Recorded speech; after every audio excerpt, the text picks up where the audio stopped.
Welcome to Couch Potato Theater here on the Fandom Podcast Network, where on Couch Potato Theater, we celebrate our favorite movies.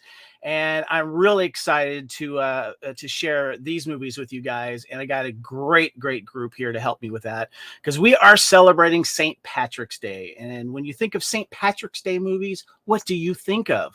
Well, it should be Boondock Saints. And its sequel, Boondock Saints II, All Saints Day. But let me introduce my awesome Boondock Saints crew here. Let's start with Lacee Aderhold. Lacee, how are you? Hello. I am well. I'm well. Very excited. Good to have you. Good to have you. I'm excited for this. But you know what? We need to bring in the rest of the group here because this is going to be a fun one. And let's start off here with Mr. Alex Autrey. Welcome, sir. Top of the morning to you. Good to have you. Good to have you, man. All right, we got one more. He's the muscle. And actually, this was his idea. So I got to give him some love. And that's Mr. Lee Fillingsness, my host for Blood of Kings, our Highlander podcast. What's up, Lee? Oh, not much. I'm feeling quite good today. It's good to be celebrating this great movie right here before St. Patrick's Day. Didn't understand a word of that. Neither did I, but it sounds great, doesn't it? I can't do the great Irish accent you do, but I do want to say a couple of quotes here. I want to say, never shall innocent blood be shed, yet the blood of the wicked shall flow like a river. The three shall spread their blackened wings and be the vengeful striking hammer of God. And then, Connor likes to say, you ready for this shit, my dear brother? Murphy says, let's do some gratuitous violence. Kind of took a couple quotes from both the films there, so there you go. All right, guys, we are discussing Boondock Saints. It's a double feature. Also doing its sequel, Boondock Saints II, All Saints Day. So we got it all for you here. We're excited. And Lee, I remember when I was doing a little research about your Highlander movie screening, that the theater that you went to, they're also doing a screening of this movie, aren't they? They are indeed. I believe it's tomorrow night. So. Are you gonna go? I plan on it if I can get done early enough. I'm actually teaching somebody tomorrow night, so gotcha. Okay. I'm toning down the brogue so that Alex can understand me, I hope. Not a word. No. Not a word? All right. No. Well, real quick, though, guys, let's show a little love here to what we are talking about, and that, of course, is Boondock Saints 1 and 2. Love these movies, and let's get into the plot description for the original Boondock Saints. Came out in 2000, actually, but it was released, I think, elsewhere in 1999, and we'll get into that a little bit later. Here's the plot description. After Irish Catholic brothers Conor McManus, played by Sean Patrick Flannery, and Murphy McManus, Norman Reedus, cheat death with the Russian mob a day after St. Patrick's Day, the two decide to voluntarily stay overnight at a police station, where they receive what appears to be a message from God to rid Boston of all evil.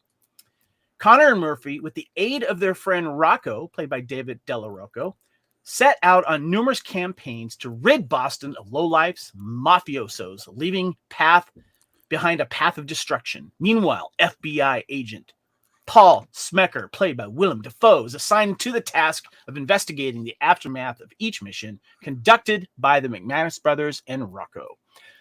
The more pieces Smecker fits into the puzzle, the more he asked himself, should he continue his job and possibly arrest the trio or join them in their mission to destroy evil? All right, guys. So this movie was released in the U.S. January 23rd, 2000. The budget of about $6 million.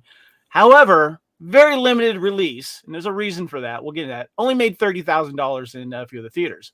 In its original run, it was at 5 theaters, but it later developed a cult following and grossed about $50 million in domestic video sales, which we'll touch on here. Okay, guys, let's get into the meat of this here. When and where did you first see this movie, and what impact did it first have on you? Lee, I am going to start with you, sir. Tell us a little bit about the first time that you saw it. Well, the first time I saw it, my good friend Brian Sharp, a.k.a. Sharky, said, dude, have you seen Boondock Saints? Which I believe is how everyone heard about Boondock Saints. I believe that was actually the official marketing campaign of the entire film. And so we were over at his mum's house, and he had it on a Blu-ray or a DVD that he had bought from used from Blockbuster because they were sold. Nobody was renting it, and so they just sold them all. And then we watched it, and then we watched it again because it was absolutely brilliant. All right, Lacey, what about yourself? Where were you when you first saw this? I had just moved to Los Angeles and I worked in a talent agency, and one of the girls on one of the other floors, her boyfriend worked at a festival or something, and they had gotten a screener. You know, when you submit to festivals, you submit the film first. And so I don't know, I saw like this random submission that had been sent to me by someone to her boyfriend's agency or something like that. And so it was pretty cool. And then like 6 weeks later, I saw it at Blockbuster and I was like, yes. So I bought the copy and then went around doing exactly what Lee said and said, hey, have you seen Boondock Saints? No? You're coming over tonight. We're going to watch this. And I think I saw it probably 15 times in a month, just showing it to other people. All right. What about you, Alex? When did you first see it? What kind of impact did it have on you? Okay, so you guys started talking about it last night, and no, it was one of those things. I had heard a lot of people talking in the background. It's like, oh, if you don't know Boondock Saints, you're not part of the cool kids, which is also immediate backlash for me. The moment I hear something like that, I'm like, nah, I'm not interested. It took me like 3 years before I saw The Matrix after it came out. So like I heard people talking about this movie over and over and over again. And finally, a friend of mine went to me and went, look, this is my favorite film. If you watch it and you don't like it, I will apologize profusely to you and will never recommend the movie again. And I'm like, all right, fine, whatever. And I found a copy at like Hot Topic for $14 in the steel can, one of the steel cases. And I bought it, took it home, watched it, immediately loved it.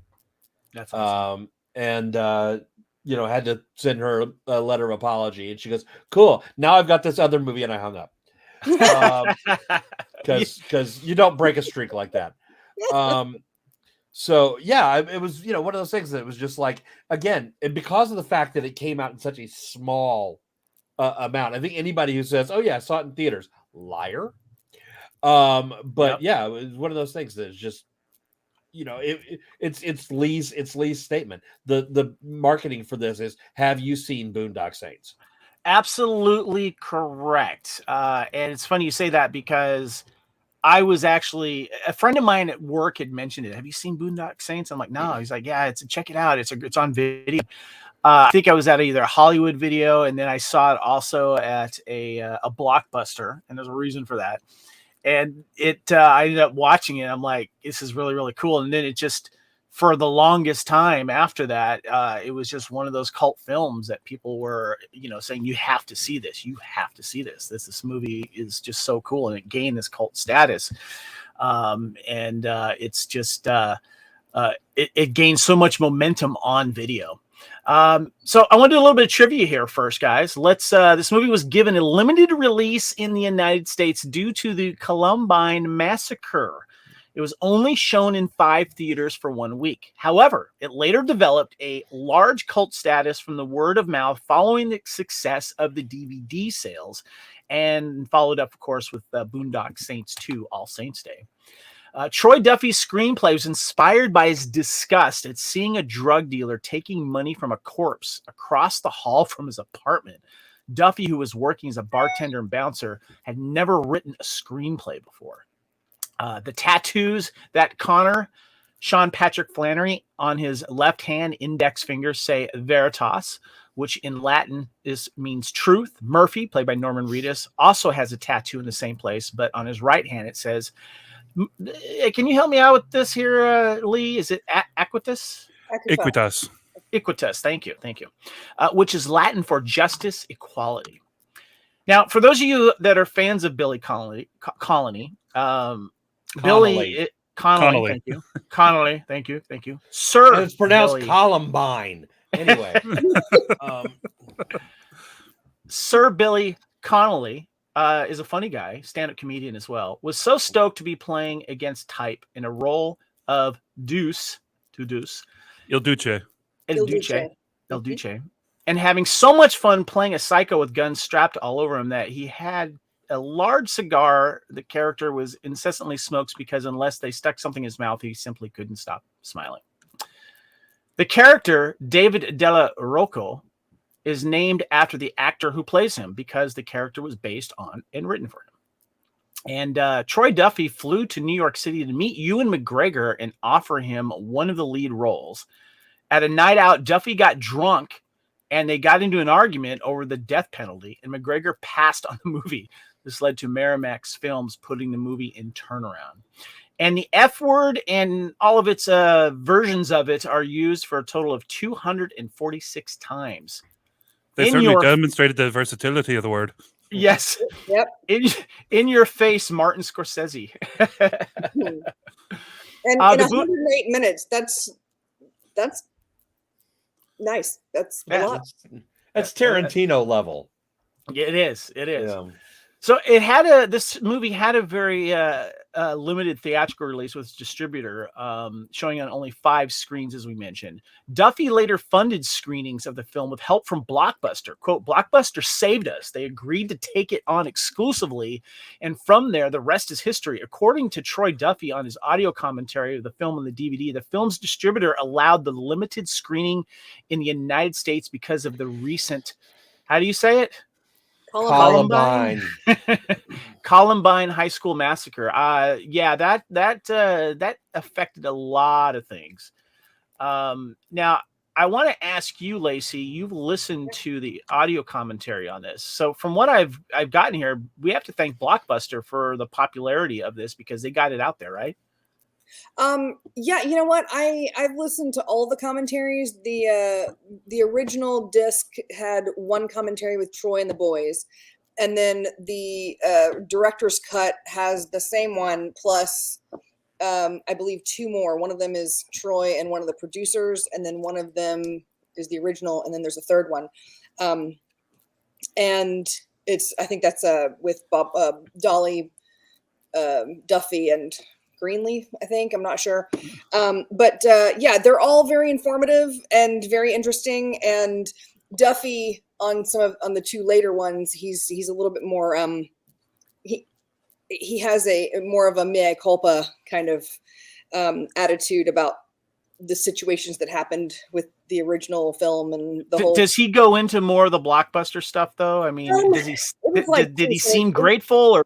Yeah, I mean, it was literally exactly what you said. He gave like 2 sentences, like, yeah, they saved our butts and that kind of thing. But there wasn't a whole lot of further information to my recollection. Gotcha. Yeah. All right. So as I mentioned for Blockbuster, they released the Boondock Saints as a Blockbuster exclusive, a collection of independent direct-to-video films. The Boondock Saints gained following mostly due word of mouth publicity, like Lee mentioned. It was a bestseller when it was released on DVD. Despite its success, though, Troy Duffy never saw any of the profits from the DVD distribution, because he signed away the rights. And according to Duffy, neither of his producers nor the principal cast got paid. He sued Franchise Pictures and other disclosed companies for royalties of the first film and rights to the sequel. After a lengthy lawsuit, Troy Duffy's producers and the principal cast received an undisclosed amount of Boondock Saints royalties as well as the sequel rights. All right. I want to start with you on this one, Alex. I want to ask you, for you, what brings you coming back to this film? What makes it different, and how does it stand out from other films for you? One of the things I like about this film is the way that, first of all, I love the music in it is terrific. These are 2 blue collar boys who, through the magic of a dream-like state, realize that it's their job to become vengeance for the city of Boston. And I love the idea that it takes itself very seriously in that regard and nowhere else. They have sequences in which they openly make fun of each other. They make fun of their friends.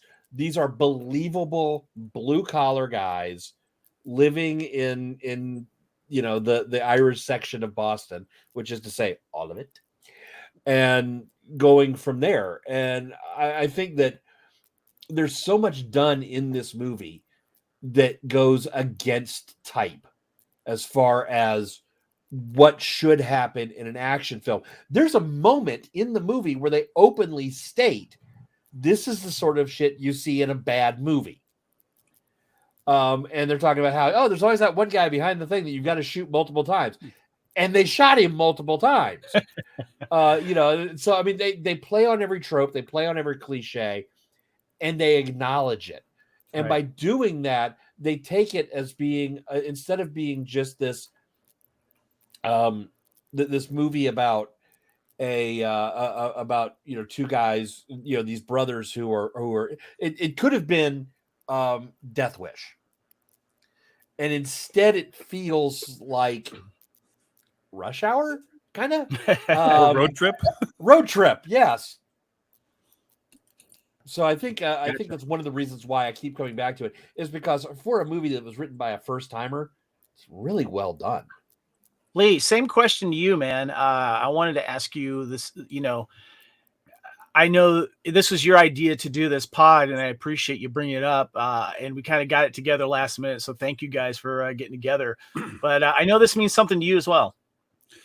Oh, yeah. I really love the way that all the action sequences you see in flashback. So you just show up to a crime scene and somebody's trying to figure out what happened, whether it's this huge friggin' guy or they find 6 guys. What if it was one guy with 6 guns? Greenlee, I just might need a bagel with my coffee. The way that it just kind of has this weird denouement throughout the show. And then, as Alex was saying, it does go against type, and how they very subtly brought in, there was the punch you in the face Catholic stuff, but like by calling them saints, by being declared saints themselves, they have their 3 miracles that they perform. They've been called saints by everyone around them.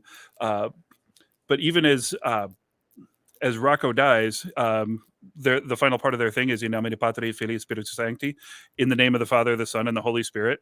And Rocco's spirit starts talking to them. And he is like the voice that they are given. It follows the path of a lot of saints and a lot of characters in the Bible. Even as they're saying the dream, when Jacob rested his head on the stone of Scone, which we know from Highlander, that was the dream that he had for Israel. So, they're keeping with some very interesting imagery and iconography. And I just thought it was brilliant to have these 2 completely unexpected guys. I hadn't really seen Sean Patrick Flannery since he played Indiana Jones. True. Yeah. I think I saw him in Powder. That was the only other movie I remember seeing him in. And Suicide Kings. I forgot about that one. Oh, that's right. Yeah, that's right. Okay. Lacee, I want to ask you, same question. How's it stand out for you? How's it different for you? Why do you like it so much? You know what? I think it's just a matter of a guy. He kind of has that, Tarantino, Kevin Smith, auteur kind of situation where you can tell that this guy wanted to see all these things that he had seen, all of his favorite stuff from all of the movies that he loved. And, the different shots and angles, and like there's weird little snippets in black and white, and they're canted angles and overhead shots and cranes and like the man doesn't pick a style, and I'm not mad at it. Like, he wants to do all the stuff that just looks really freaking cool. And so this is a case of giving someone who wants to see all that cool stuff a budget to do it, and leaving them alone enough to just let them do what they want to do. And I really love that. And I think Alex talking about like the music and stuff, when the love song comes on, it's over the weapons cache. Right. Yeah. My favorite song in the first film. All of a sudden it's like, oh, and then the love song comes on and you're just like, it fits, it works, it's perfect. And I also love, like Lee was talking about, the way that they introduce each of the crime scenes. I love the progression of the intercutting, because for the first 2 crime scenes, he talks about it, and then we see it. For the next 2 crime scenes, we see him talking, and then back and forth, where it kind of flashbacks in the middle of his descriptions, and he's not correct for part of it. Right. And then the next time you see it, it's him within the crime happening. Yeah. So he comes closer and closer and closer, and as he does that, then he becomes literally part of the gang. Yeah. I loved that progression. Yeah, you guys both have touched on that, and I know you did as well, Lee. And that's one of the things that really got me excited watching it, was seeing the aftermath first, because whether you see the funny cop thinking what he knows what he's doing and he doesn't, Willem Dafoe comes in and he's like, he's the guy, and you're trying to kind of figure it out yourself, because he does it in a way where he's not necessarily condescending, but he's kind of teaching the rest of the cops, and still saying that he's the boss of this and he's the experienced guy. But as a viewer, you're like kind of trying to figure it out too, if you're watching this for the first time, because I remember when I was first watching this, and he's talking about head upstairs and find out if anyone has, if there's been any leaking or something like that. And I didn't catch that at first, so I thought that was really cool. But the chemistry between, for me, the 2 brothers, Sean Patrick Flannery and Norman Reedus they just hit it off right away. And I love these guys. I think that there's some other casting that we'll touch on, but these guys just really kind of made the magic here. And I thought it was great. Let's get into some of our favorite scenes here. Lee, let's go ahead and head over to you. Give me a couple of your favorite scenes from Boondock Saints, man. Can't hear you, Lee. Got to turn your there you go. Whoops.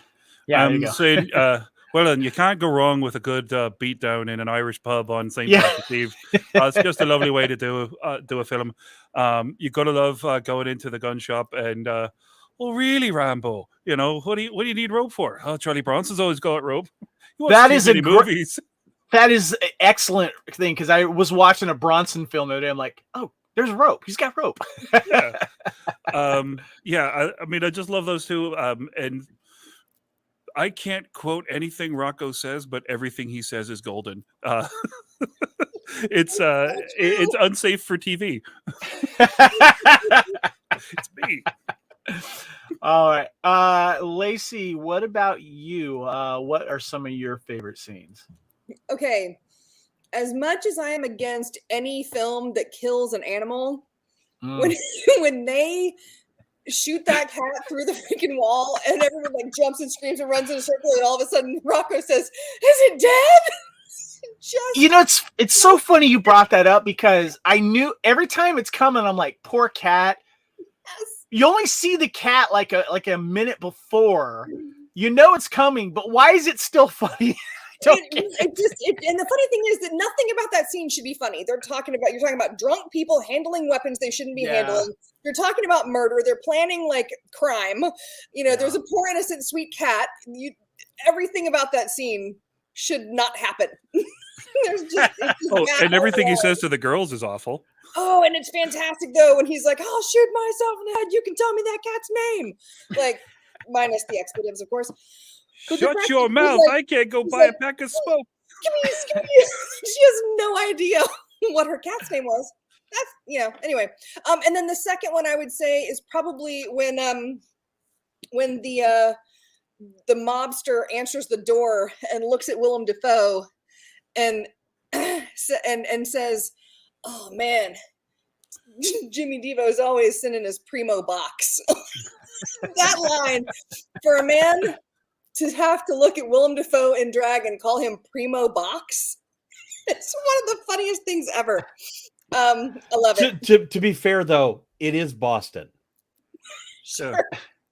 Sorry, primo backs. Yeah. Alex, what are some of your favorite moments and scenes? I like a good character actor. And props to Gerard Parks, who plays Doc. Yes. You have to enjoy a children's television actor who played the same name of a character who has Tourette's and drops F-bombs and all kinds of fun things, simply because he can't help himself. And the fact is these beautiful golden children of the city mock him horribly for it. And it's another scene that you just can't help but laugh during. Yeah. And he was great. This is one of the last roles he did because we lost him a couple of years back. But I loved him in that role. And the first time I saw him, I was like, oh, crap, it's Doc from Fraggle Rock. And then they called him Doc. And I'm like, oh, it's continuity. It's a shared cinematic universe. It's a shared cinematic. It's the Doc verse. And seconds later, you're like, earmuffs! No! Yeah. So I just enjoy him in that. I also, oh my God, the three detectives.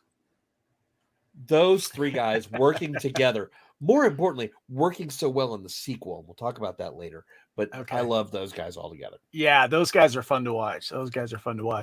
Well, since we're talking about the cast, Lacey, go ahead. I was just going to say one more thing about the scene with the cats. The cat is that when he runs in and starts screaming that everybody needs to pack up, the items that he puts in his knapsack are 3 LPs, an iron, some canned goods, an ashtray, and a mosquito candle.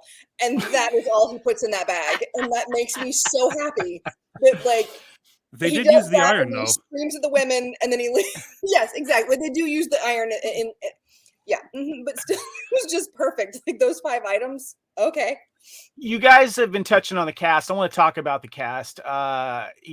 Willem Dafoe, which is funny. He actually gets in this movie, he gets top billing because he should.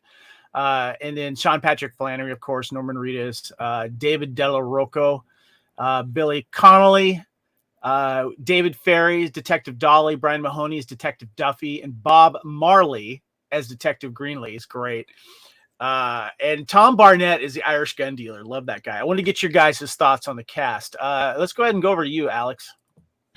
Oh my gosh. I mean, again, this is one of those things that, they didn't pick a whole lot of big names. They didn't pick a whole lot of people who were like, oh yeah. Willem Dafoe clearly was the money for this casting. And yet everybody works so smoothly. The detectives work terrific together. The crime boss and for whatever reason Ron Jeremy are terrific together. The joke scene is easily one of the most uncomfortable and hysterical scenes in the movie. I have a pic. By the way, if you're listening to this, guys, make sure you check out the YouTube video because I am using visual aids and I have a picture of Ron Jeremy's character from this movie. Continue, Such Alex. A sleazy guy. Yeah. They did a great job with the characters that you're supposed to like are likable, despite being essentially bad people. Yes. And the people who are not likable are awful human beings. So I think they did a great job with the casting. Yeah. All right. Lee, what about you? Thoughts on the cast? I mean, there's nothing bad to say about anybody. They do just a fantastic job. I mean, this is Norman Reedus before anyone knew who he was. He hadn't even done Blade 2 yet. So kind of a fun one. There's also another actor. He just plays one of the minor mafia guys at the end. Kevin Chapman. He's the guy that has the really bad hair plugs. Yeah. He ended up going on to play Detective Fusco on Person of Interest for the whole series. So he's had some success. I personally think he looks like one of the Garbage Pail Kids, but that's just me. I mean, Billy Connolly, like you said, going against type, but him having that timing, when he goes over to the court reporter and he's like, "Don't worry, dear, it'll be over soon enough. You need to watch this." Like that, you can be that psychopathic and that tender. I mean, that takes, like I like Billy Connolly from like Head of the Class, and I saw some of his comedy stuff, but this was like, oh, dude's got chops. Like this and him as Dane Ironfoot in Hobbit Battle of the Five Armies. I'm like, yeah, this is my guy. Lacey, what about you? Cast. You know what? I gotta say, I'm really impressed with everyone's accent work. Alex was talking about with Carlo Rota, the guy who played Iacovetta. He's English born. He is he has like high English is his accent, and it is his accent work in this is absolutely fantastic. Everyone does really well. I think it's interesting that Norman Reedus and Sean Patrick Flannery, though they play twins, each of them has a fantastic Irish accent, but they're just not the same Irish accent, which is kind of interesting. That would be my only like, But yeah, I think everyone had like fantastic accent work, and I think that Carlo Rota is probably my favorite of the like supporting cast. And again, with the guy who played, what was his name, Tom, who plays the weapons dealer, he was just delightful. And matter of fact, his line in the sequel is my favorite line from the sequel. Okay. Which we can, I guess, talk about when we get there. All right. Well, I just want to mention a little bit more about the casting, kind of who could have been, would have been, I guess, so to speak. Duffy also sought out Stephen Dorff and Mark Wahlberg as the brothers. Though Wahlberg passed for Boogie Nights, the director also wanted to cast Billy Connolly and Kenneth Branagh in the film, with Branagh playing FBI agent Paul Smecker. That would have been interesting. Duffy also expressed interest in casting Brendan Fraser, Nicky Katt, and Ewan McGregor, the two of them as the brothers, but no decisions were finalized. The director later sought Patrick Swayze to play Smecker, but Miramax preferred Sylvester Stallone, with whom the studio had an existing relationship. Bill Murray or Mike Myers, Kevin Spacey, and Robert De Niro were also considered for the role of Smecker. Could any of these pull off this drag that, you know, Willem Dafoe did? Alex, thoughts? Mike Myers would have ruined this movie. Plain and simple. Mike Myers would have ruined this movie because here's the thing. Here's why I say that. Defoe's drag sequence, it's campy, it's over the top. He plays it serious. Myers never would have done that. True. Good point. Yeah. Lee. It's all about Patrick Swayze. We know that he can do it. He played Vita in whatchamacallit, 2-1-2, Thank for Everything, Julie Newmar. Yeah. Yep, he can do that. But I also got to say that I'm glad that they didn't cast Mark Wahlberg in this, because he's in The Departed, and that's a shared cinematic universe. I think Departed 2 is going to be Boondock Saints 3. I need that crossover because, I mean, at the end, when he kills Matt Damon, he does it with a silenced Beretta. Pop, pop. You know, he's part of that. True. Yep. So wait. So that means that The Departed is part of the Fraggle Rock universe. Yes, it's all in the Love circle. It. I'm there. Yep. I'm there. Yep. That's fair. I'm in there. Yeah. That's all I'm saying, man, is dance your cares away. Worry for another day. Music play. We haven't paid for that. Sorry, we can't do that. But I do want to say that, to quote Ace Hunter, it's all in the circle. It all comes around. There we go. All right, guys. Real quick, there's a lot of guys in this film, but hey, that's okay. You can have a man crush. So who's your movie crush in this film? I'm going to keep that picture of Willem Dafoe up there in drag. Let's go ahead and go to Lacey. Who's your crush? Billy Connolly.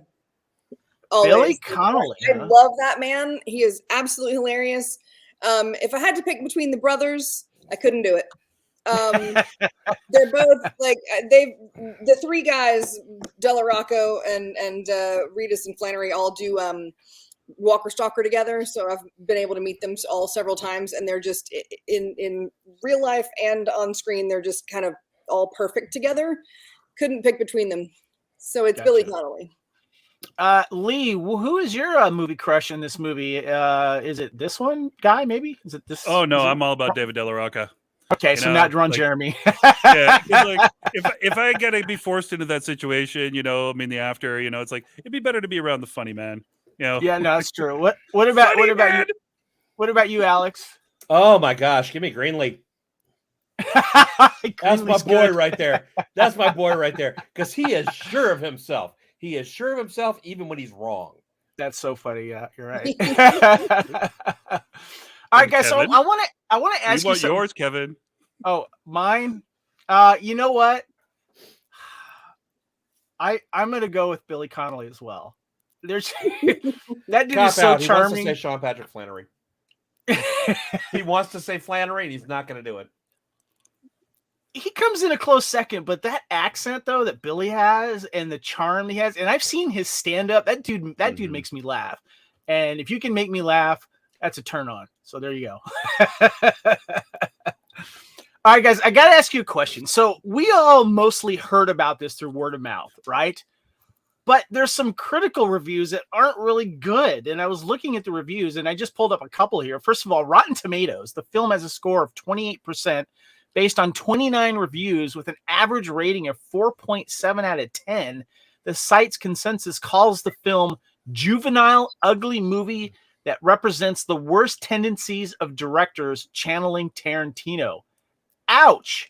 Robert Kohler of Variety wrote in his review a belated entry in the hipster crime movie movement that began with Reservoir Dogs. Troy Duffy, Boondock Saints mixes blood and Catholic tinged vigilante justice in excessive portions for sometimes wacky and always brutal effect. The film is more interesting in finding fresh ways to stage execution scenes than in finding meaning behind the human urge for self-appointed righting of wrongs.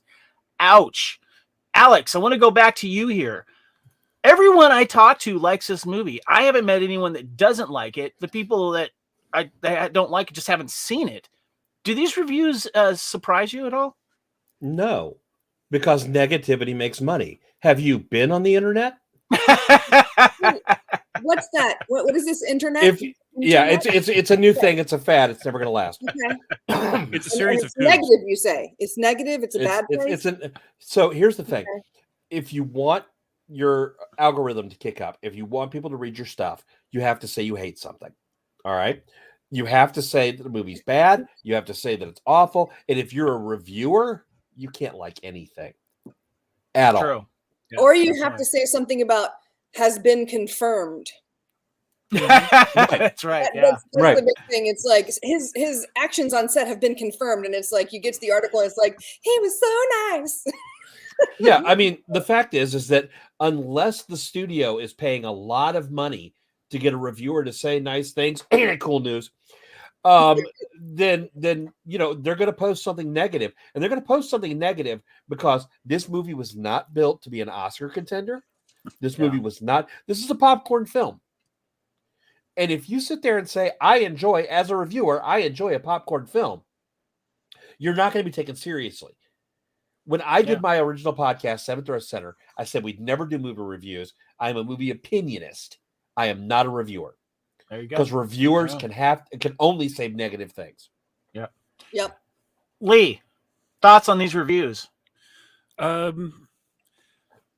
I think it's people that took too many writing classes in college. It's very easy. I studied history. You have to take apart any argument, any paper, anything like that, and it becomes habitual. At another point, I can prove to you that Obi-Wan Kenobi is the bad guy of Star Wars, specifically from the stuff that they have in the show. But doesn't really matter if you don't take into account what the movie's meant to be. If you come at it from a combative standpoint, you're always going to find fault with it. If you come at it with fresh eyes of an audience that wants to be entertained, that wants to have the popcorn movie, you're going to have a completely different experience. And we even have this with Fandom now. It's like we expect the movie we wrote in our heads, and anything less than that is a betrayal, and you just took a dump on my childhood. Yeah. So there's some toxicity just in general from critics, and now that there's more and more people with that voice, it's getting worse. Lacey, any comments on the critics?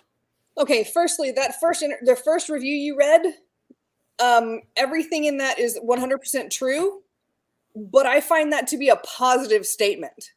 I don't think anything in that, none of it's untrue. But the thing is, it's like when you get a group of like dude bros together and you give them like $6 million to like make a dude bro movie with fun, cool stuff, or like you get a bunch of nerds together to make that thing that they are nerdy about, then it's going to be fun and it's going to be they're making a movie that they want to see. That's a movie that I want to see. You know what I mean? Like these are guys that I hung out with, for 15 years. I hung out, in the bars with the crazy Irish boys doing all the crazy stuff, not quite to this extent. But it's just, I don't find that to be a negative review. Alex. one of the greatest examples in a case like this was a small film from the 1970s called Blazing Saddles.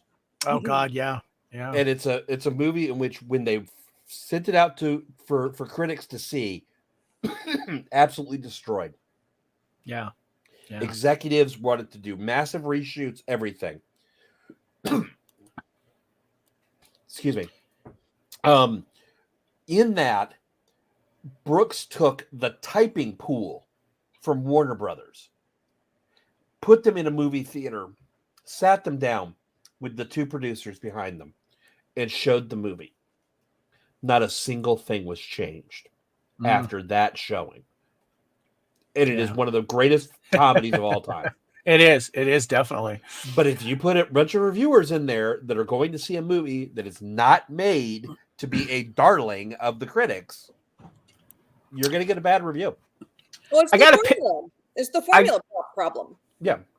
I got a picture up on for you guys listening. I got a picture of Troy, the director, with the two main cast members there, Norman and Sean. And it's interesting because when it comes to the reviews, I was searching. I found a couple positive ones, but most of them are negative. But it kind of falls into a situation where there's, like you kind of said, Lacey, that I find that as a compliment. And the fact that they're turning the Tarantino thing against him, why is that a bad thing? Why can't Tarantino be someone that, influences people indirectly or not, indirectly or directly? And I think that's a thing. I mean, Tarantino is his style, but I think that, kind of like what you said earlier in the episode, Lacey, was that he just wanted to do all these cool scenes, and somehow he made it work. But with these, on the tail of these critics, though, I do want to ask you guys: do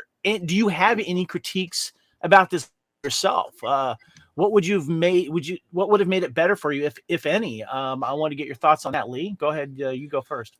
I think there's a few things you could do.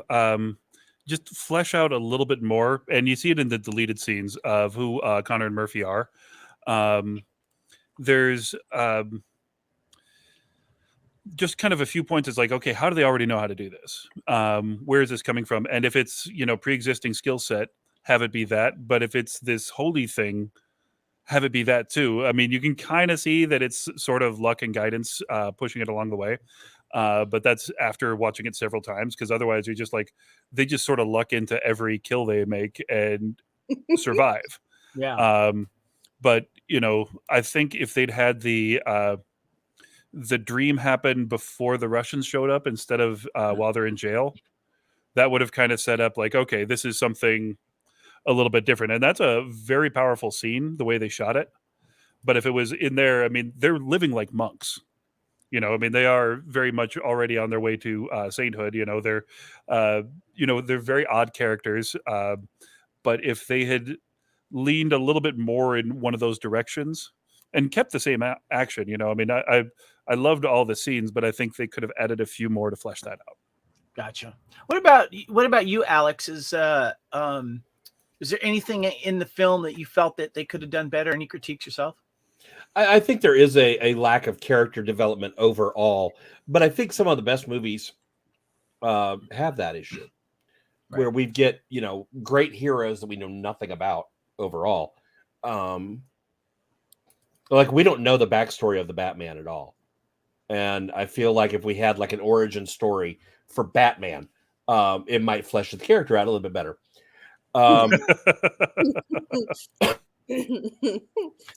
So I tried so long to keep a straight face. I know, and it was scaring me because I'm like, am I going through because nobody's smiling? No, when you have, we're just used to your sarcasm so well. I know. It's like if my mouth is moving. The listeners maybe not so much, but I appreciate you giggling, Lacey, because it'll let the listeners go, oh, he is joking. No, the two major issues I have for this is, the one, it is a very misogynistic movie. Gotcha. There are no major female leads, and we don't get one until the sequel. Yeah. So, and then two, the fact is that, yeah, our heroes are not as fleshed out as they could be. Lacey, what about you? I think I agree with everything that's been said so far. I will say that while it's not something I would necessarily change, there's a definite through line of maybe sacrificing story or plot points for a really cool shot. There are several times where it's like, oh, we're going to do this and it's going to be, whatever. But then it's like, wait, why would he have, yeah, well, I don't care. It looks cool. Like that kind of thing. Specifically in the sequel when, they've got the guy on his knees and he just like hands them a gun to play Russian roulette. Like you could have we know you're going to kill him. Why was, it looks cool. Now, am I complaining that should have been changed? No. But there are things that, like story points and kind of like, why the hell did he do that? Oh, because it looks cool. That are definite, like a through line through both films. Gotcha.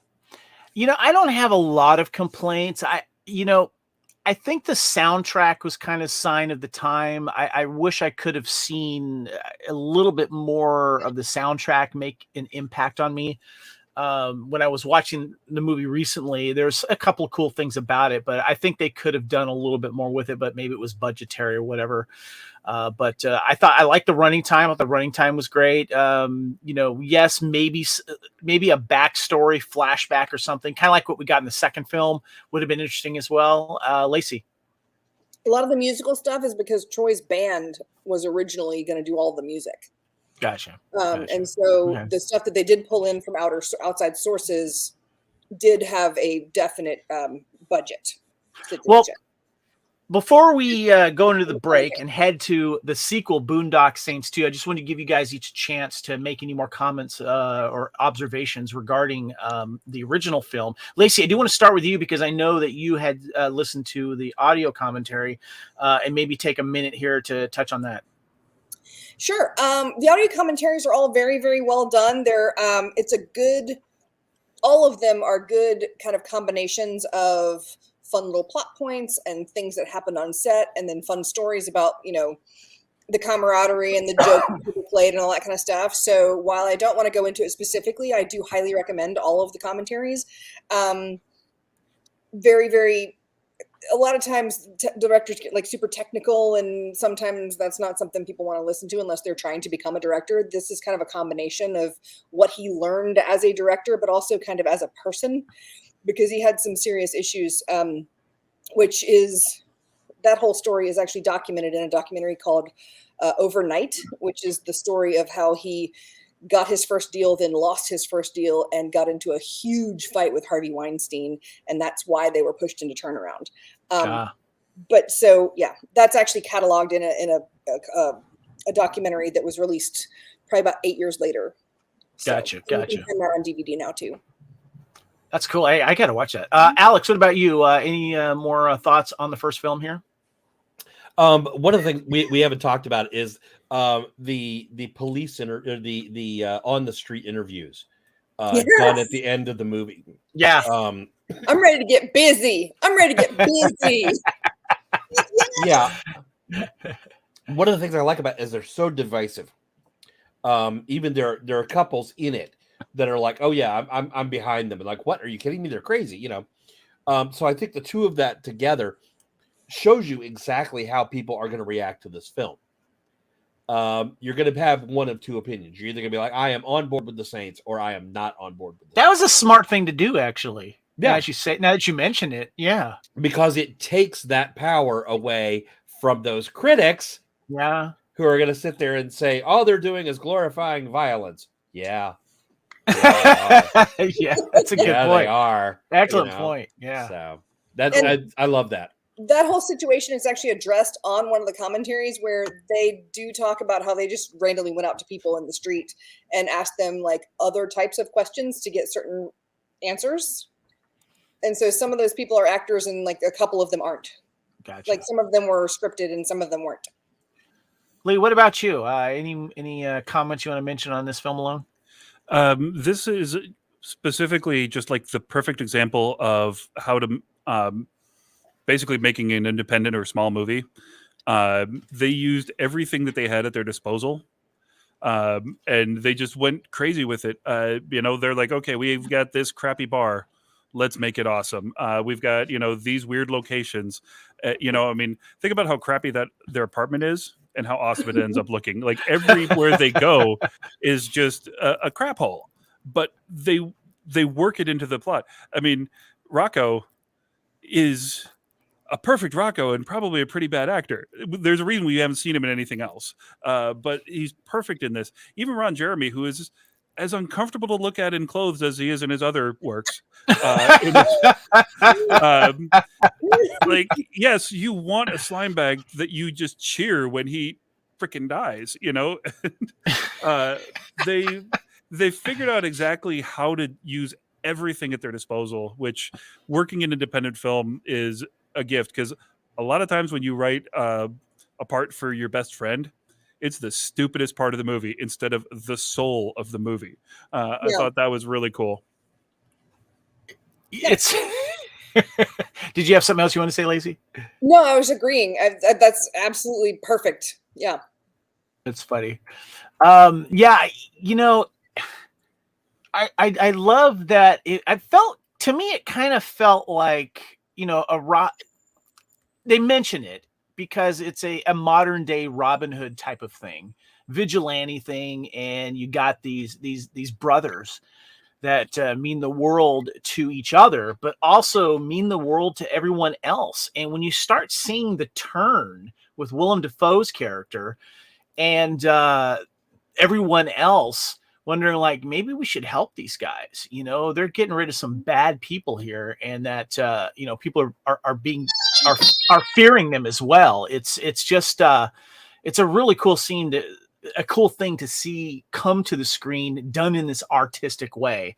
And I'm a big fan of this movie for that. And I think that Troy did a great job, as you mentioned, Lee, because Lee, you are an actor and you're used to working on films with a small budget, and so you can respect $18 usually. Yeah. So that's great. All right, guys. So we're going to take a quick break here. And the reason for that is because we're going to come back and talk about the sequel, because that movie, Boondock Saints II, All Saints Day, was released in the theater. And I was so excited to see it in the theater. And I remember I was working with a buddy of mine who was a huge fan of Boondock Saints as well. And he and his girlfriend went separately than from me, but we came back to talk about it. And his opinion and my opinion completely differed. So we're going to come back and talk some Boondock Saints 2 All Saints Day, but we're going to take a quick break and let you know what other great podcasts are here on the Fandom Podcast Network. Thank you for listening. We hope you're enjoying this podcast. We'd like to continue to feed your ears by inviting you to listen to these other great shows on the Fandom Podcast Network.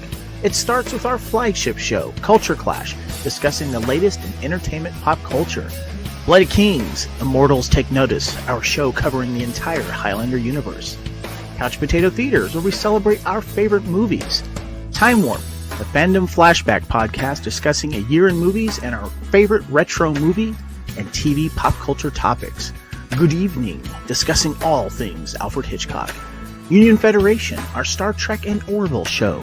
Hair Metal, the 80s and early 90s rock metal podcast. Type 40, our show covering the time-traveling Doctor Who universe with host Dan Hadley. Lethal Mullet, an 80s and 90s action film podcast with host Adam P. O'Brien. Also check out the Lethal Mullet Network for more great podcasts. What a Piece of Junk, a Star Wars podcast with hosts Scott, Derek, and Nathan. Making Treks, a Star Trek podcast, a deep dive into the final frontier with host Mark Newbold and Adam P. O'Brien.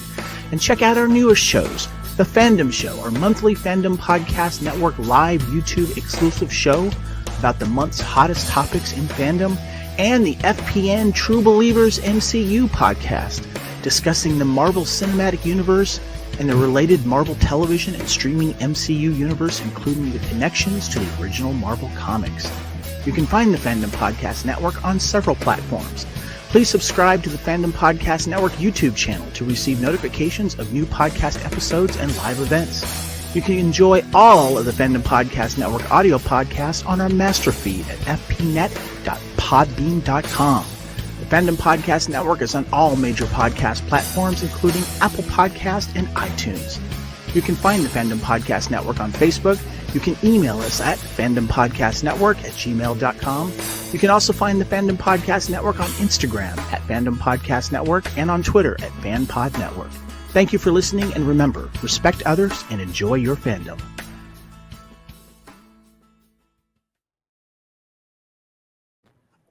There's two kinds of people in this world when you boil it down.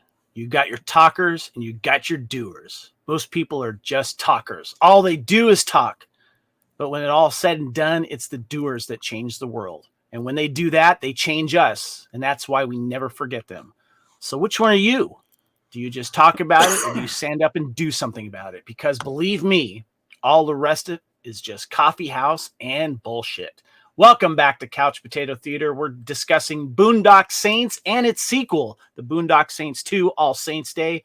Came out in 2009, the original in 1999. Happy St. Patrick's Day, everyone. We are discussing now Boondock Saints II, All Saints Day. Here's a little quick plot description here. And I couldn't put it all in there because there's a lot, but here's what you got.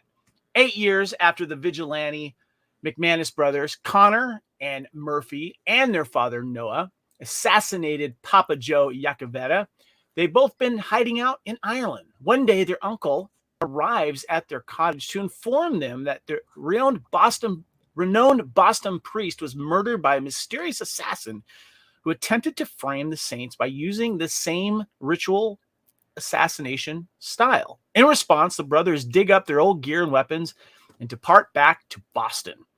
En route aboard a container ship, they meet a Mexican underground fighter named Romeo, played by Clifton Collins, who recognizes them as the Saints.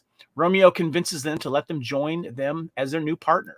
Meanwhile, in Boston, detectives Dolly, Duffy, and Greenlee are back and on the case of the priest's murder. They are greeted by FBI Special Agent Eunice Bloom, played by Julie Benz, the protege of Paul Smecker, who died a few years ago, apparently, and she takes over the investigation of the priest's death.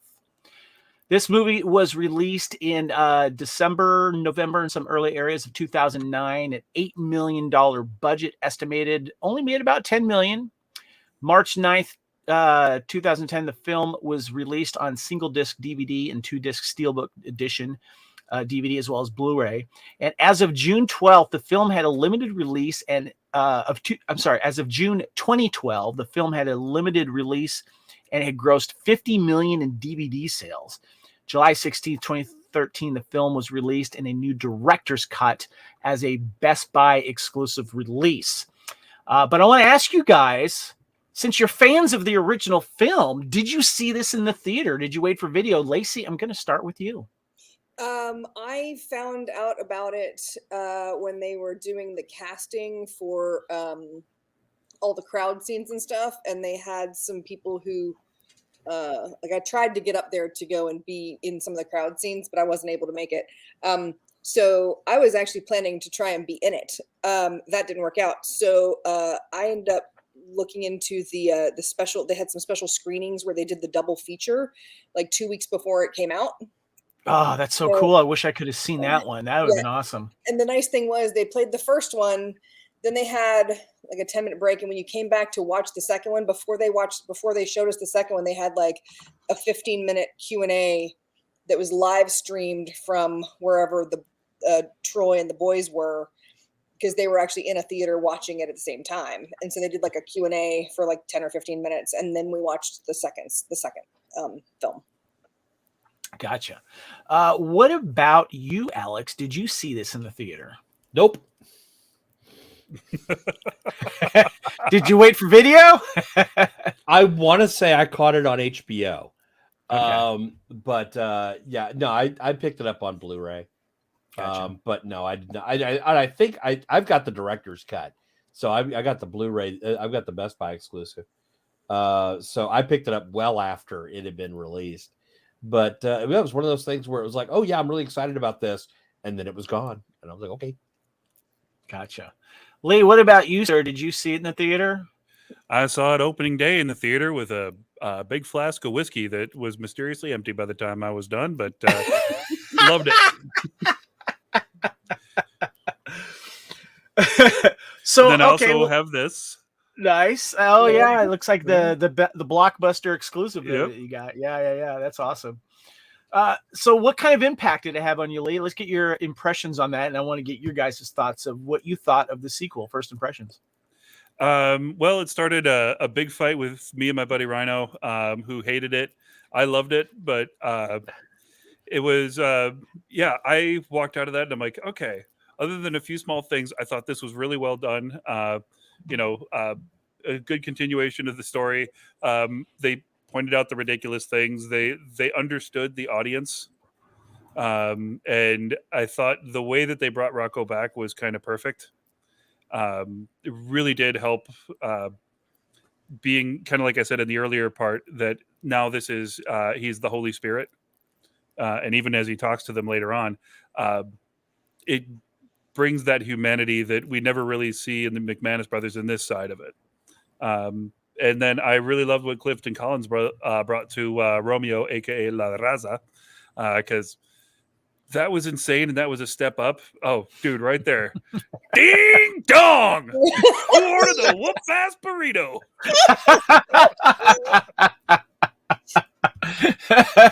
I love that so much. Do these make me look gay? Oh, you look like you might have seen one up close. Yes, there's my favorite line from the second film. Oh, you look like you might have seen that up close. So I'm assuming you enjoyed it. You said you enjoyed it, but your friend did not. He did not. And we still argue about this one when we talk about movie opinions. I'll defend a lot of movies. This one I felt needed no defending, and I was surprised that he didn't like it. But I just like that they upped the ridiculousness, that they didn't try to remake it. My only problem was that at the end of the last one, they were supposed to go on this killing spree, not just go into hiding and wear sweaters in Ireland. I didn't figure out why they were doing that. So. Yeah. Lacey, what about you? What did you think of the sequel when you first saw it? And well, I loved it. I will say that there are still a few things that I was really excited to see Julie Benz, because like we discussed for the last one, there were no women other than Willem Dafoe in drag. And I was very excited about that, but it turned out that there could not have been a more male gaze on Eunice Bloom than they successfully, like every single shot. And her blooms. Yeah, I mean, it was just, it was very much like, hey, you know what we need? We need a hot chick, and then we need to like make her do all those things that we see in comic book stills, but we need to make him. I don't know. It just seemed very like a lot of the stuff where she's like talking towards the camera and like the cowboy get up when she's like on the table and like doing her like, all that's very impressive. It was very cool. Would have been better if they had showcased it and not made her quite so. I don't know. There was just something about it that was just like, oh, okay, so we're just going to exploit the fact that she's gorgeous. all right, we're gonna have to have a Julie Benz discussion soon. And Alex, who wears Louboutin shoes to a crime scene? Right? Like those are $900 stilettos. Like I have sisters, so I know this. Like those Right? are Yep. not cheap. Like why would you Yep. wear that to the crime scene? Alex, your thoughts? What'd you think of the sequel when you first saw it? I enjoyed myself with the sequel. Yeah, there's again, it just ups the factor of everything. And again, the humor is still there. They go through this whole sequence at the beginning in which they're showering off, they're fluffing off their hidden skin and cutting off their hair and all this stuff. And satisfying all the girlfriends in the audience because they would like to go see. And satisfying all the girlfriends and some of the dudes in the audience. And the phrase "damn" coming along, and then later on in the movie, they sit there and say, everyone's going to be coming looking for us. Yep. And one of them turns and goes, "Well, then why did we just cut all of our hair and our beards? No one would have recognized us. 2 days ago, we looked like Jesus Christ." Yeah. Yep. So it's one of those. Again, it's them, taking the meta and taking the argument out of a lot of people's hands. There's also some really touching moments in this film. And Julie Benz. Oh, Darla. Can we just really quick touch on the fact that her accent was 100% the polar opposite of the fact that she was chewing gum like a horse. Like the accent that they were going for was this like Southern belle, very, sophisticated. And then they have her just like, and you're just like, what? No. When I was a child living in the South as a girl, you don't chew gum. Like that's not how you chew gum. I don't know. That has never bothered me and will not bother me ever when I rewatch this. Are you watching it mute? I had to take. It was just like, that was just like, no, stop it. No. I like Julie's. I liked her style in this, and the fact that she wore her gun right there on the belt in the front, so everyone could see it. I don't know if that is allowed anywhere, but I didn't care. I thought it was great. But the FBI technically doesn't allow that. Yeah, I probably not. She's just wearing a rear holster backwards, right? Like the rear holster, that's just backwards, right? Probably. Yeah, but you're not allowed to wear cross draw because if you're cuffing a suspect, as you put your hand right there, like the hand is right in a position to grab the pistol and fire. And shoot your yank off. That's not good. Yep. Yeah, you don't want to do that. My winner though of this movie is Clifton Collins Jr. Yes. I thought that he was the best part of this film. I've always been a fan of his, and honestly, I think this is his best role. Wait. Romeo's crying. Sorry. No, this one here. He steals this film, and I love the fact that he becomes one of the Saints. I absolutely love his character in this. I love his introduction. I think that he was great. So yeah. A little bit of trivia here. Despite its limited release, the movie made more money in its opening weekend than the entire box office run of Boondock Saints. Troy Duffy wrote the part of Romeo, this Saint sidekick, specifically for his friend Clifton Collins Jr. Coincidentally, the part of Rocco, the sidekick of Boondock Saints in '99, was written specifically and named for him as well. The movie was released 10 years after Boondock Saints 1999, but the events of the movie are said to take place 8 years after the events of that original film. I'm glad they didn't go this way, guys, but Tara Reid from American Pie was initially slated to play Special Agent Eunice Bloom. The Boondock Saints, the original one, had a body count of 33, while this movie has a body count of 59. And regarding the use of the F word, where the versions of this F word were only used 136 times in this movie, where, of course, the original beat it with 246 times. So I just want to for more gunshots. Yeah. I just want to give you guys an opportunity to answer this where as a sequel, I did want to mention real quick that when I alluded to earlier, I went to go see it the same weekend my coworker did. I actually really enjoyed this film. And as I mentioned, it was a little more, not slapsticky, but a lot more funny.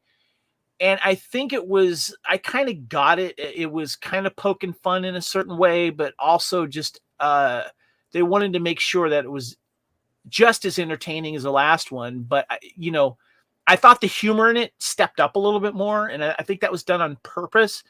But when I came back to work and I was talking to my coworker, he hated it.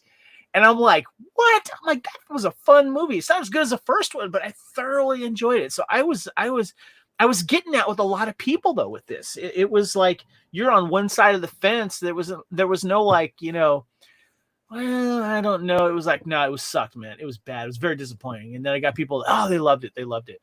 Lacey, looked like you wanted to say something. Oh, no. Well, I was just along the same lines. I had, I went with 4 people and 2 of us loved it. Absolutely loved it. Yes. Were there problems? Sure. There were things we would have maybe liked to have seen more of or less of. But we loved it. And then the other 2 were like, that was the worst piece of crap I've ever seen. They took all the stuff that was really good about the first one and they diluted it and they made it crap and they didn't and I was just like, oh, well, that's okay. We're gonna go see it again. You don't have to. It was just kind of like, okay. But you're right. I've yet to have someone tell me that they kind of liked it. Right. It was either you love it or you hate it, and that's it. What about you, Lee? Anything else about this film that stands out for you? Your thoughts on it? To me, like as a sequel, I think this is great. It actually is a continuation of the story. They move on with it. They accomplished what they needed to in the first one, and then they're dealing with the aftermath, and they're also dealing with kind of the mystery of Il Duce. Now, I didn't need to know about him building the vest. I thought that was kind of like, okay, that's sort of stupid. But finding out, who Il Duce was, why he was so feared, why he was in prison, like that was kind of cool. I'd say a better sequel than a lot of them. But definitely it's one that, I went out and bought it willingly and enjoyed it. I still make people watch it. I still make fun of Rhino for not liking it.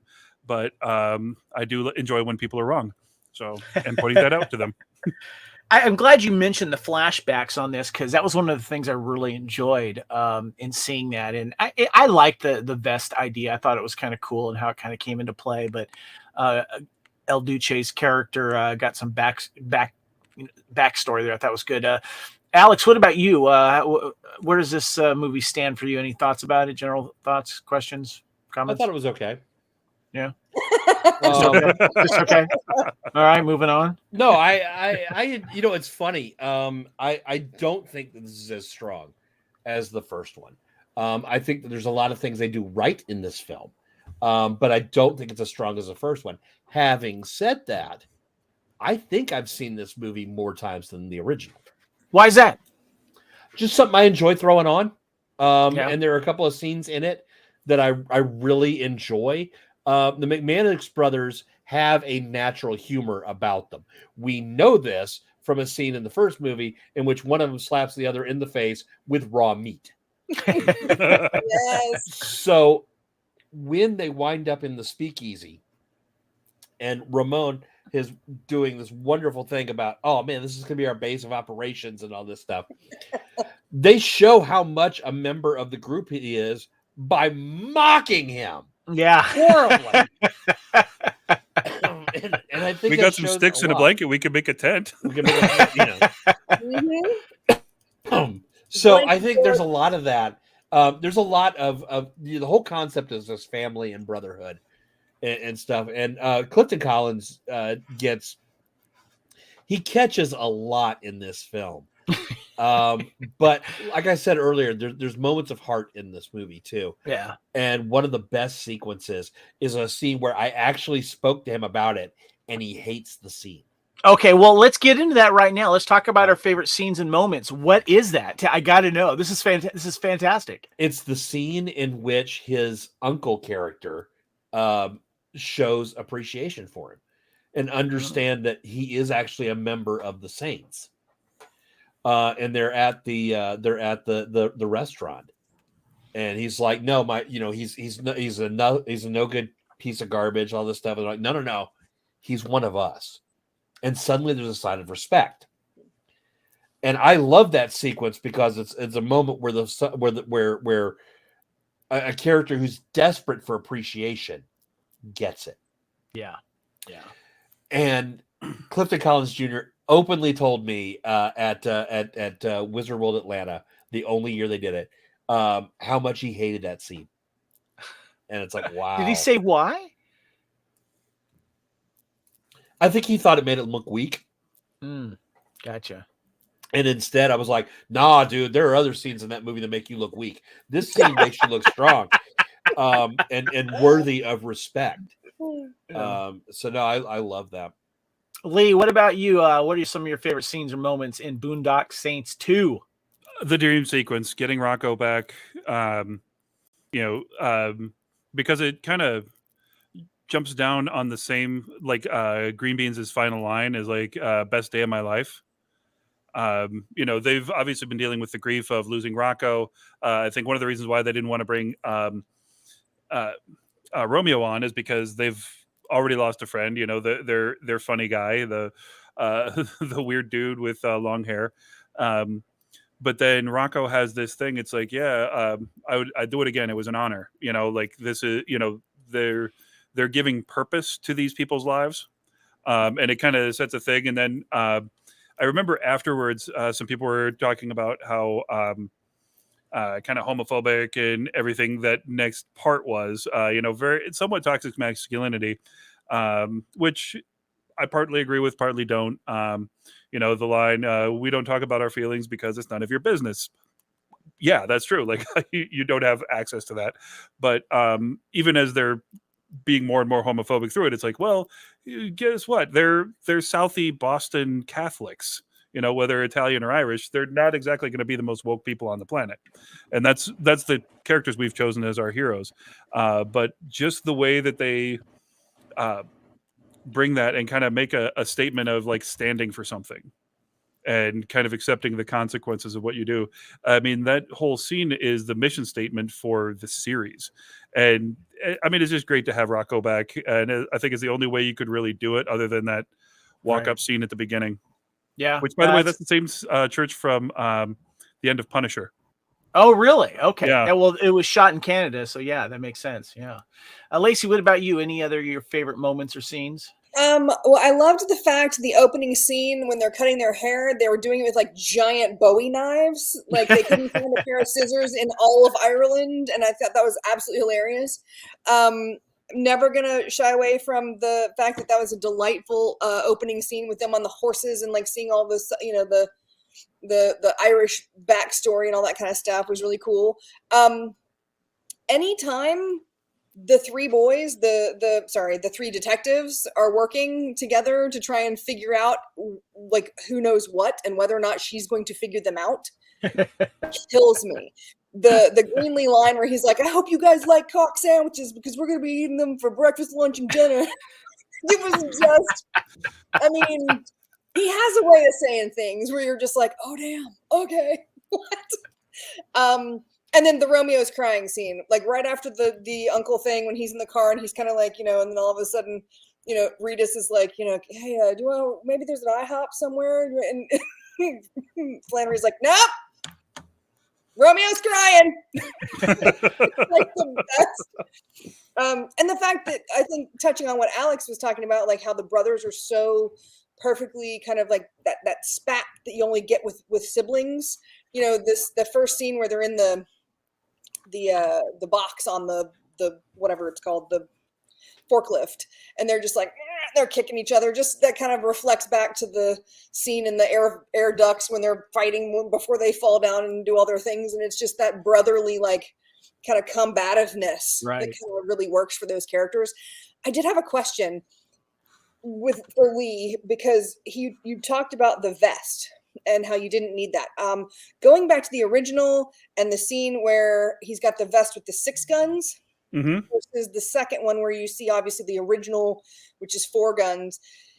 In the first one, he pulls 2 automatic pistols, drops them, then pulls 2 revolvers, uses them and drops them, and then he pulls 2 more automatics. And I'm just wondering, just because you're the weapons guy, like you deal with a lot of on-set weapons and stuff like that. Do you have any sort of comment on that? Because in the original, the four slot one, there are 3 revolvers and 1 automatic. And my only thought when I saw him holding 1 revolver and 1 automatic. No, in the original, there's 2 more up top. So he's got the original 2, and then there's 2 right at the shoulders. Right. Okay. Well, I was just looking at like the 2 guns he was holding didn't match, and I was wondering like the difference because I've shot, out in the, for fun, doing targets and that kind of stuff. But holding 2 weapons of different weights, I feel like that would be very difficult to. It's a skill set that you can learn. And one of the main things when carrying 2 guns basically means it's quicker to reload. That's why cowboys wore 2 guns. Right. They didn't fight with 2 guns at the same time. They're like bang, bang, bang, bang. Okay, now I'm going to draw this one and shoot you. That said, my problem with that scene is in the first part, he's got a Beretta 9mm, which has a 15-round clip, and a 1911 and 45, which is a 7, 8, or 10-round clip. But they're both done at the same time. So is he going 1, 2, 3? Okay, now I can shoot this one, or you know, and Maybe like his left trigger finger is just faster. could be, but yeah, the way that they were doing that was a little interesting. But Okay. I've always been of the opinion I would rather carry more ammunition than another weapon.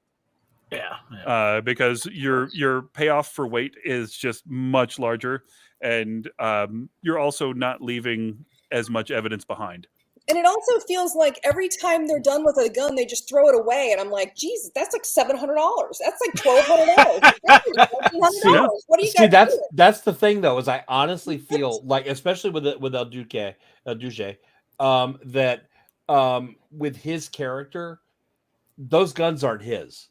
Sure. Those are but ones they're he's still, clearly taken off of somebody else. Yeah. Which is why they're not the same Mhm. all the time. Because I mean, it would be silly for like characters to be carrying the same guns twice. Oh, wait.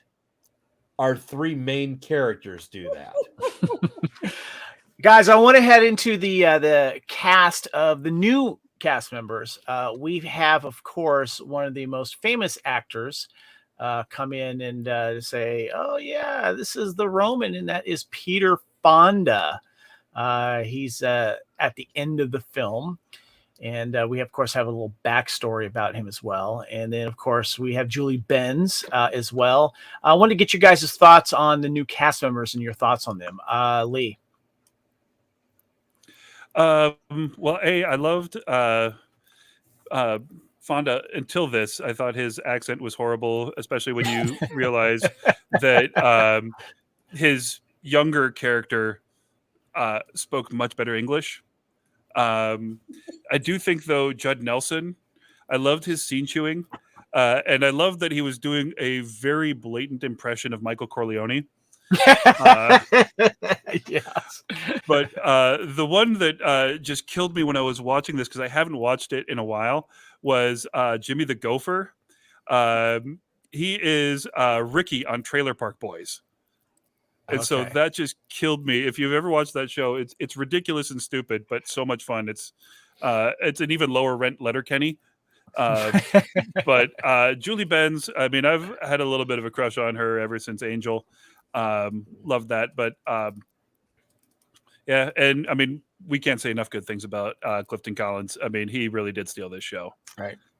Alex, what about you? Thoughts on the cast, the new members?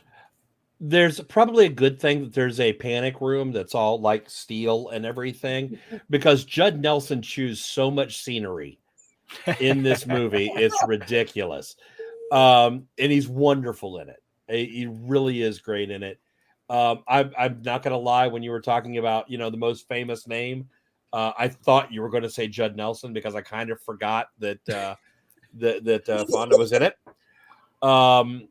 So yeah, I really enjoy. They do a good job with introducing the new characters that they brought in. I don't know that they overall change everything in the long run, but I really feel like they did a good job of what they had. Gotcha. What about you, Lacey? Thoughts on the cast real quick? Lots of fun things. Yes, agree with everybody about Judd Nelson. I would like to note that his death scene and his father's death scene in the original, they have the same final words, which aren't very eloquent, but whatever. Raffagulo. Right. Yes. I 100% agree with Lee about Peter Fonda. What?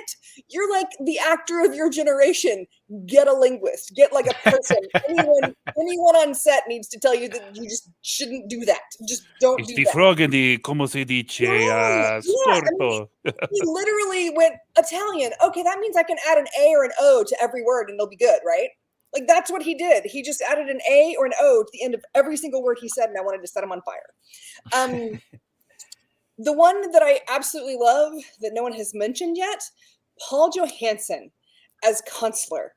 I love this man, and the fact that his nickname, when he comes in, he says, "Well, hello, Bloomy," and she's like, "Hey, Hunty," and everybody was just like, "Oh, she said that." Like, it was perfect. I think the reason that they did that was because you can't get away with that in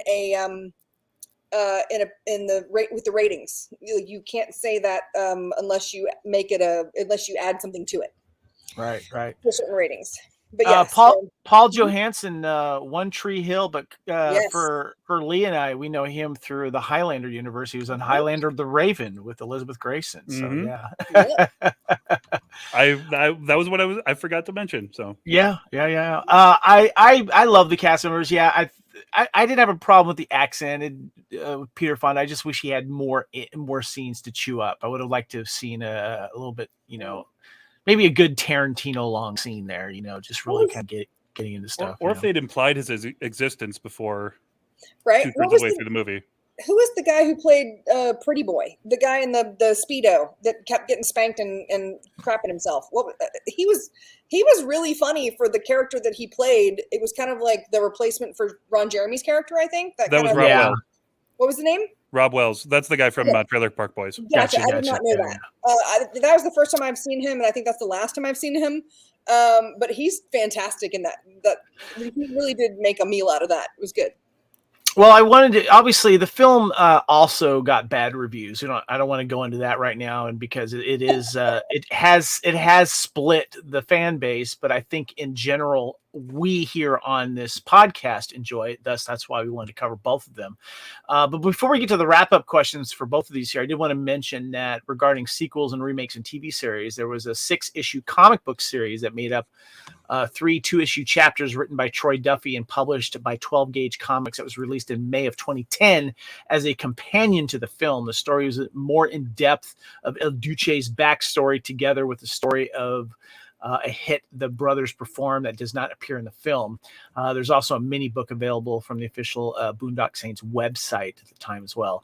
And director Troy Duffy, for a while, has been speaking of a potential sequel. Back in 2011, we've approached to do a possible Boondock Saints TV series. So the fans might be getting a part 3 in a television series. But that was called off in 2012 too. Sean Patrick Flanery and Norman Reedus. The Boondock Saints 3 is being written, tentatively titled The Boondock Saints 3 Saints Preserve Us. Then Reedus was out of the project for a while, but back in November of 2021, a third Boondock Saints film was officially announced with Reedus and Flanery reprising their roles as Connor and Murphy, and Duffy returning to direct. Production is slated to begin in May of 2022. Did you get any more updated information on that, Lacee? No, I think I read the exact same article you did. I do have a few friends in LA that every time I hear something about that, I call them. I'm like, hey, do you know anything new? And they're like, no, you just read exactly what I know. I was like, okay. So I do have people who know that I want this information. So if they call me and I get something that's new, I will let you know. Gotcha. Okay. Well, let's do this, guys. I want to get your final thoughts on these movies together. And because for me, if I watch the first one, I'm watching the second one. But as of lately, though, I'm with you, Alex. I've actually watched the second one more because of Clifton Collins Jr. and Julie Benz and stuff like that. I need those characters more. And I hope that, and it's great because at the end of Boondock Saints 2, someone's not dead. Julie Benz finds Willem Dafoe's character, and they're all helping the brothers and stuff. So, and you kind of want to see what happens, especially the way that it ends. But I want to get your guys' thoughts on these films together and where they stand with you. And Alex, let's go ahead and go with you here. Final thoughts on these films here. I think it's an interesting film about two brothers, or an interesting series about two brothers and the choices they make and the repercussions that come from it. The fact is that they don't have a good track record with the people who assist them. True. And that's just the truth of it. And so I feel like in this case, a lot of the times when they're sitting there going, yeah, we're not bringing any new people, it's because they know ahead of time what's going to happen. But I think if you watch the film from the case, like Lee really dug deep into the Catholicism of the films, which was like even more than I've looked at because I'm a lapse. But I'm a Lutheran. Oh, well, that would explain why you know more about Catholicism than I do. So I feel like I feel like if you're watching this movie for a good time, you're going to have it. If you're watching this film to get a deeper meaning into the lore of the whole thing, you're gonna get it. And I think that's what makes it an entertaining film series. What about you, Lee? Your thoughts on this series duology, so to speak, of Boondock Saints, and what do you think? I think it's just kind of a magnificent singular expression of one person's idea of the movie he wants to see. This obviously was not test marketed to anybody, which I think, as we were saying, makes it better the same way that they wanted to change everything about Blazing Saddles. This really is, the kind of script that you come up with your buddies. It's like, hey, what if, all of us jokers sitting around in the bar were suddenly superheroes and cleaning the streets up, and I want to take matters into my own hands.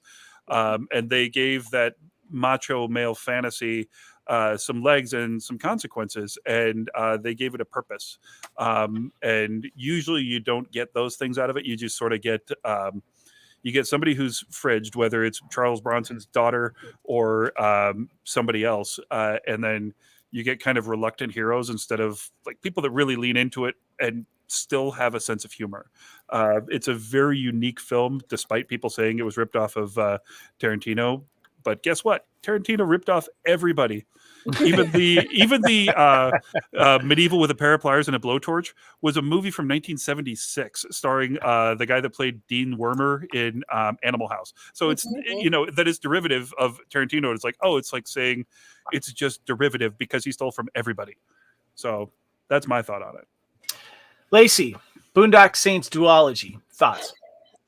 Okay, so as far as the religion thing, I love the very, very last little nugget with Smecker where he basically says, this is the largest corporation on the planet and we are the two CEOs. And I love how they're basically taking the piss out of religion by saying, look, this is a corporation. The lapsed Presbyterian in me, I'm kind of my religion is just don't be a dick. Everything else is just kind of gravy for other people. So the idea that they call out like organized religion as something else is kind of interesting to me, because the original film was very much like positive. I don't know. There's an interesting duality in the way the two groups look at it. And then I also think that just as far as like stealing from Tarantino, like Tarantino has given a list of all the things that he stole from who and all the people. Like he's got like that list of people he just loved seeing, so he brought back like Pam Grier and John Travolta because he does all these things. I think that this it's kind of like a precursor for me to John Wick. Like it's got that like guy who loses something, and maybe this is like what John Wick was before he became a professional assassin, before he retired from being a professional assassin. Well, hold on. I'm still kind of sticking with the whole Fraggle Rock and Departed circle here. So let's not get too far with John Wick, but I understand. I'm just kidding. Go ahead. Why would you not want it to be that much more awesome, Kevin? What is wrong with you? John Wick hanging out with the Fraggles. I mean, come on. All right, Lee. You have a point. Sorry. Yeah, I think that it's an interesting conversation where you take something that's very polarized, like religion. You put people on two sides of it. You make all of the people in the film, whether you're the good guy or the bad guy, everybody's murdering people. So technically, nobody's really a good guy. Yeah. But you take religion, you take politics, you take anything like that, and polarize it, and put two people on the other sides of it, and then at the very end of the second film, you kind of flip it on its ear, and you're like, oh. So this is his opinion. Now we're going to see what the machine says about it in the third one. Gotcha. All right. So I just love watching these movies and just doing a little Boondock Saints marathon. I love both of these characters, and I feel like there's a hardcore group of fans out there that appreciate this movie, this style. And I have always felt that Troy, the director, has recognized that and has been appreciated for that. And I love the style. I love the influences that it has, but it's got its own little weird niche when it comes to the humor.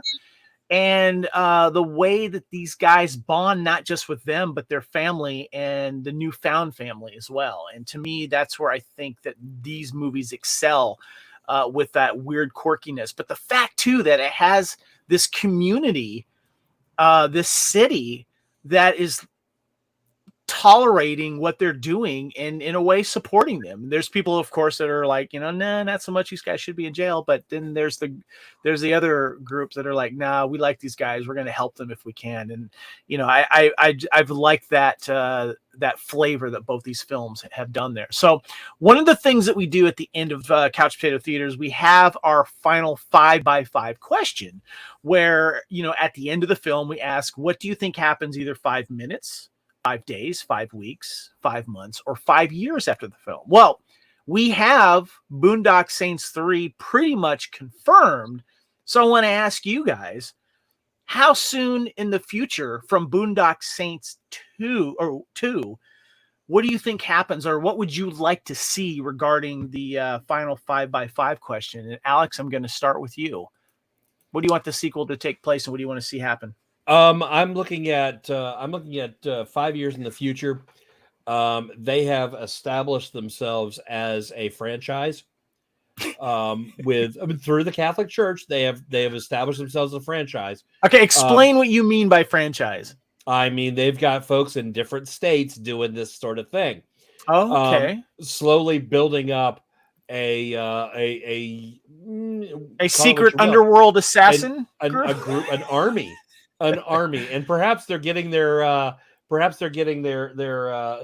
orders, their marching orders from, I don't know, some sort of machine that makes quilts. No. Or the high table. I think that I figure it's going to be 5 years in the future. We'll start to see some of the things, the repercussions. I don't think we get to see Clifton Collins. I'm assuming he dies in jail. And I see that perhaps one of the surviving detectives has moved up and is maybe in a more official capacity with the city. All right, Lacey, what do you think? 5x5 questions. What do you think the sequel takes place in, or what would you like to see? Well, I think I'm kind of with Alex as far as the 5 years. It has to be at least 5 months, because Rita's had that accident where he had so his facial structure has changed a little bit. So they're going to need to, if they're trying for continuity, I think that was after Boondock Saints 2. Anyway, so he looks a little bit different now. So I feel like in order to make that kind of mesh in, they'll have to go with some sort of time jump, like a major time jump. But I would like to see either Dolly or Duffy as someone higher up in the department. I would like to see maybe I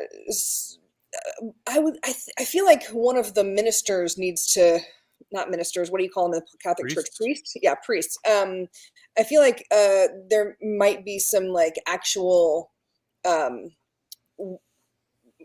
mentorship within the church, kind of. Maybe you take the altar boys, you turn them into saints or something. I don't know, but I like the idea of franchising the whole thing and then having it run by the church.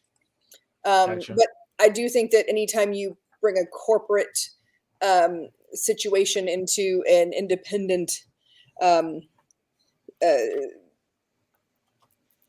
think that can cause problems, because you're going to end up with differences of opinions, and that might be where we end up. Gotcha. All right, Lee, what about you? Final 5x5 question. Where do you think the sequel will start, and what would you like to see happen?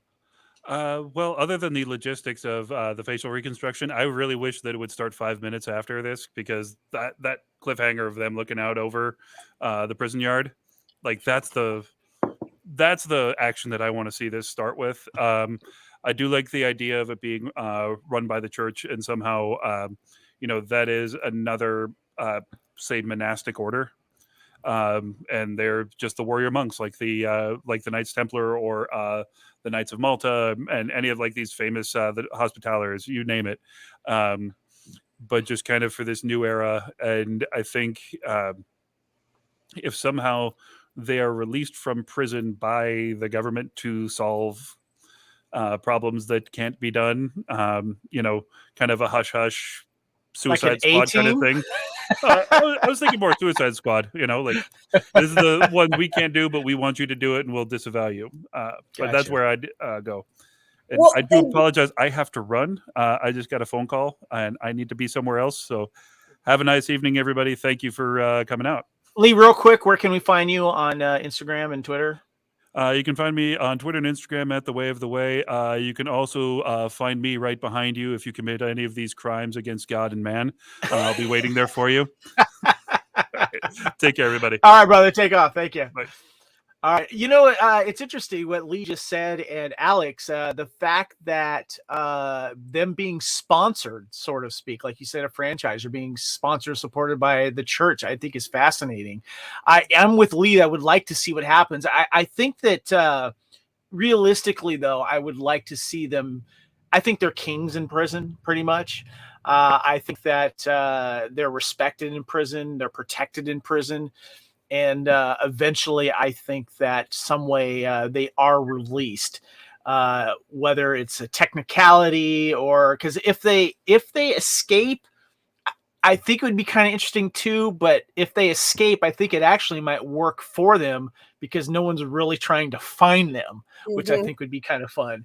But I would like to see Willem Dafoe back. I would like to see him and Julie Benz. That would be great. And Clifton Collins Jr. has to return as Romeo. I think that would be great. But I would like to see a really nasty villain this time because it seems like the boys and their friends have always had the upper hand to a certain degree. They've known how they've gone up against the organized crime and stuff like that. I really want to see a villain really kind of take its toll. Obviously, I think someone else is going to have to die, whether it's Clifton or something. I don't know.